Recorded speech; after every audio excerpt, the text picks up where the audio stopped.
ಜೀವಂತ ಸಮಾಧಿಯಲ್ಲಿ ತಪಸ್ಸು ಮಾಡುತ್ತಿರುವ ಆ ಸಂತರು ಯಾರು ಅಂತ ನಿಮಗೆ ಗೊತ್ತಾ? ಕಲಿಯುಗದ ಕಲ್ಪವೃಕ್ಷ, ಕಲಿಯುಗದ ಕಾಮಧೇನು ಅವರೇ ನಮ್ಮ ರಾಘವೇಂದ್ರ ಸ್ವಾಮಿಗಳು. ರಾಯರು ಯಾಕೆ ತುಂಗಭದ್ರಾ ನದಿಯ ತೀರದಲ್ಲಿರುವ ಮಂತ್ರಾಲಯದಲ್ಲಿ ಉಳ್ಕೊಂಡ್ರು ಅಂತ ನಿಮ್ಗೆ ಗೊತ್ತಾ?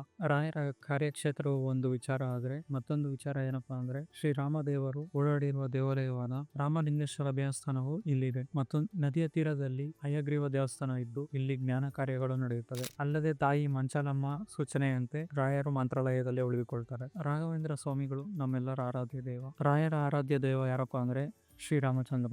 ಈಗಲೂ ಸಹ ಲೋಕದ ಸೃಷ್ಟಿಕರ್ತನಾದ ಬ್ರಹ್ಮನು ಆರಾಧನೆ ಮಾಡುತ್ತಿದ್ದ ಶ್ರೀರಾಮನ ವಿಗ್ರಹವು ಬೃಂದಾವನದಲ್ಲಿದೆ.